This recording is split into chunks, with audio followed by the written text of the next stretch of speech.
What's going on, guys? Today we're back with another cleaning video, and today we have the Rare Air Jordan 4s. Now these came out like damn near a year ago, but there's no videos on YouTube of them, and this is actually the first pair I've gotten of these in. So you guys can see these are fairly dirty. Like the camera's not even doing them justice. You can see that they're dirty, but way dirtier in person. You guys can see that. I already cleaned the other foot. You guys can see the difference there. The difference there is pretty drastic, right? So we're just gonna try to get this shoe to look like this shoe. Let's hop right into the cleaning. To begin the cleaning, I'm going to be using some Reshoevn8r as always, and I'm also going to be using their medium texture brush. And people are gonna say, oh, you're not removing the shoelaces. The shoelaces do not need to be removed for this cleaning. We're just gonna start at the top and just make our way around the entire shoe.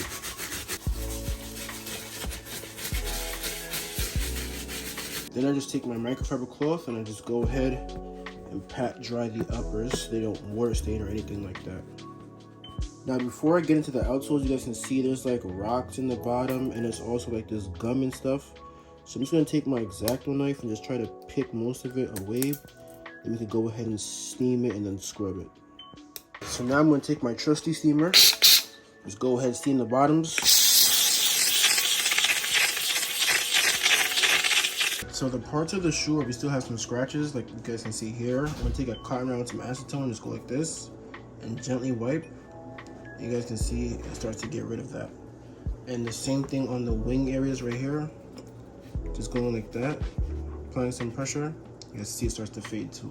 And also like around the toe, this dirt is hard to get out. So you just do the same thing with the cotton round, just going like that. You guys can see it cleans it up really nicely. Then I also have these scratches right here. So I have a suede eraser and just go like this. Take my suede eraser, go like that. Apply some pressure, you guys can see it starts to fade away as well. And you also want to suede erase this part because this part is actual suede as well, just to make sure you get it nice and soft again. You guys can see it changes color and I can kind of push it back and forth. For the final step, I got my Angelus mink oil right here. I'm just going to go ahead and spray it around. Then I'm going to take my soft brush. I'm just going to go ahead and just brush it all in. Alright guys, at this point the shoes are done. Came out nice and beautiful, nice and fresh. If you have any questions or concerns, drop a comment. I'm always happy to help. If you want to shoot me down to your own pairs, DM the RGH Restorations, and I'll see you guys in the next one.